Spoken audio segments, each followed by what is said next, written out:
Hello,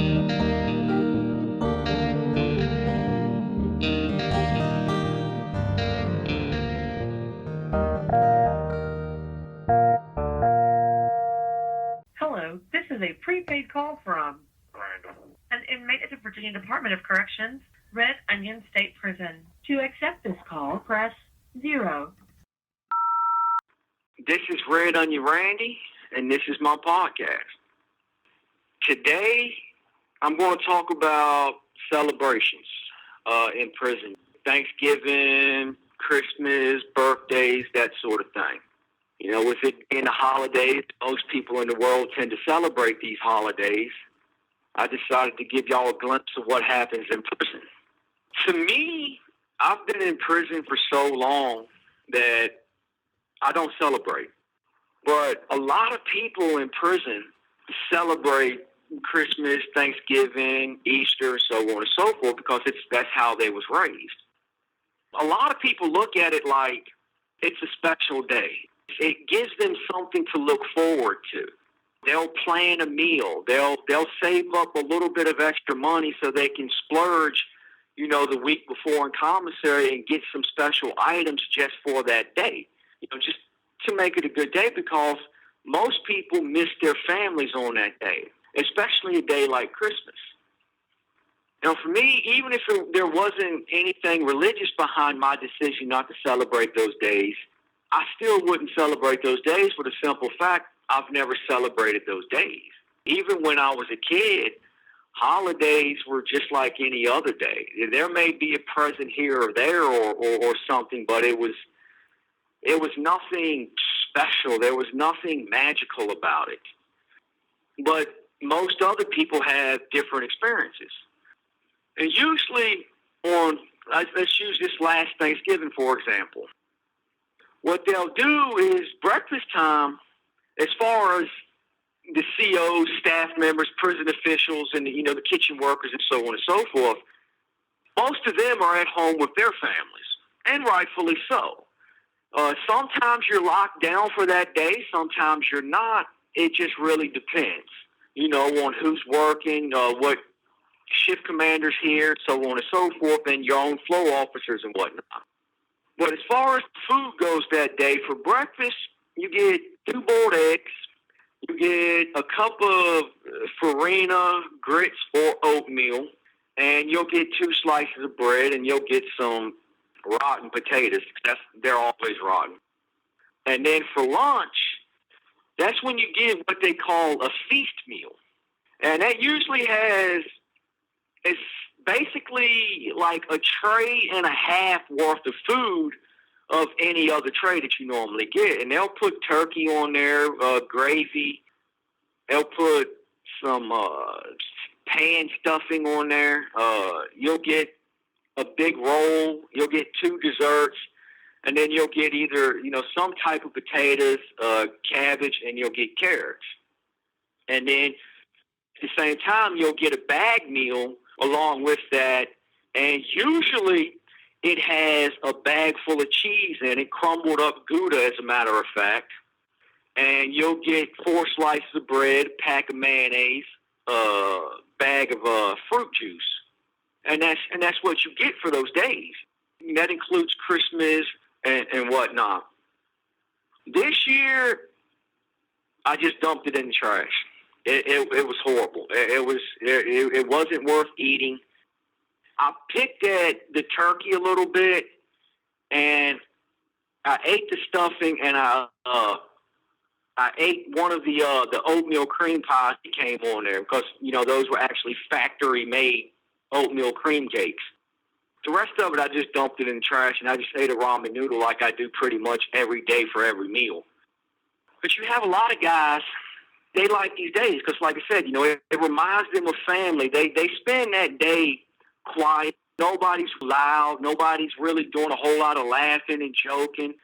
People usually tend to just kick back, relax, and just replay memories from when they were kids or the last time they was on the street. But you have some guys, they get into it. You have one guy that I'm pretty cool with. He he's been blessed with a little bit of money. His family takes pretty good care of him.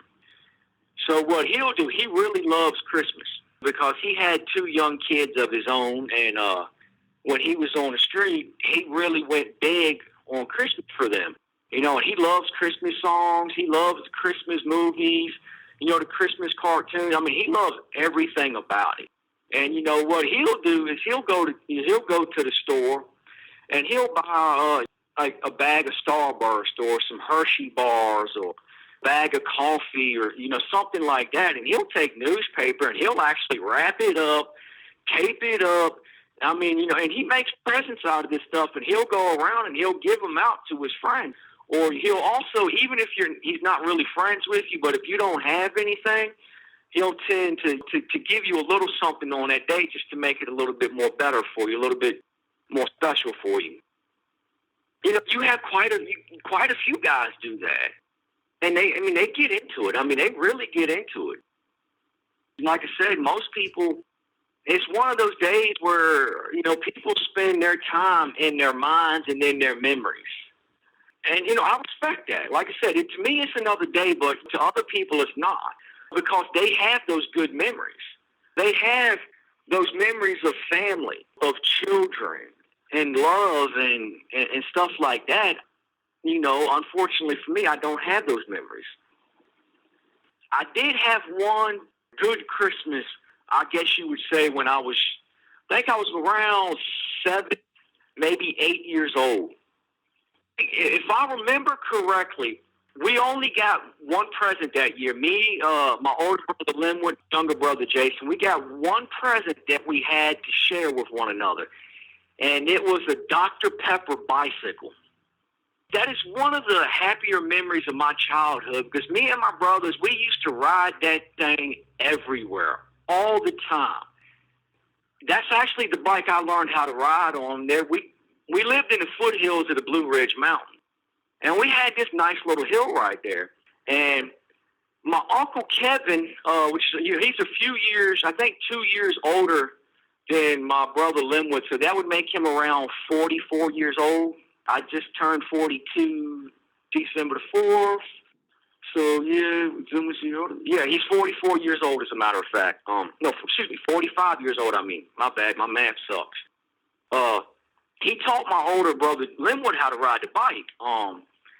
I guess at the time he really didn't like me very much because we had actually gotten into a fight, I think, a couple of weeks earlier, so he didn't teach me how to ride the bike. So I just snatched it, and I got it right there at the top of the hill, and I jumped on it and just pushed myself down. And it was really wobbly, but I was able to get my feet on the pedals, and I started pedaling real fast to try to keep up with them moving and everything. And that's how I wound up actually learning how to ride a bike, was just throwing myself off the side of a mountain, basically.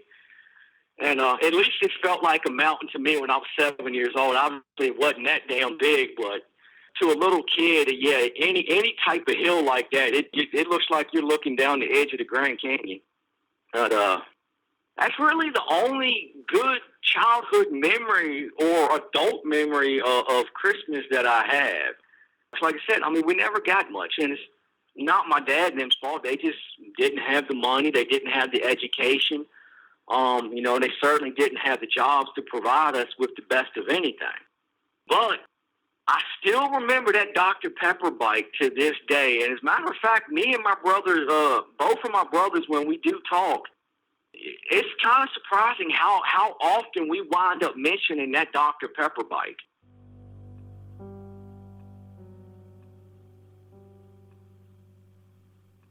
That's basically your holidays in prison.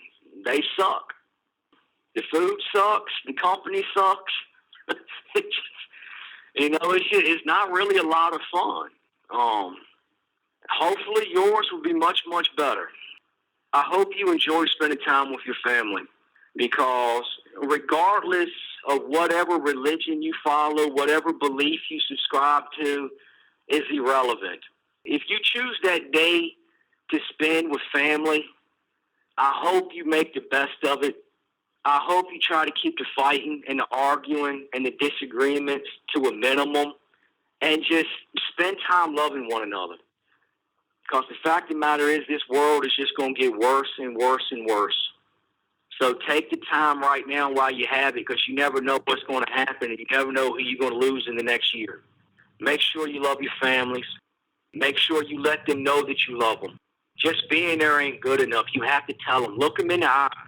Put your hand on their shoulder.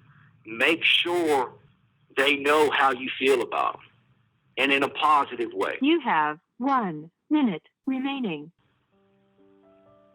This has been Red Onion Randy. I hope you continue to tune in, and please check out my website, redonionrandy.com. And if you don't mind, I would appreciate you giving me 1 through 5 stars rating on how you think I'm doing. And I really appreciate you encouraging other people to tune in and listen to me. Take care and stay safe.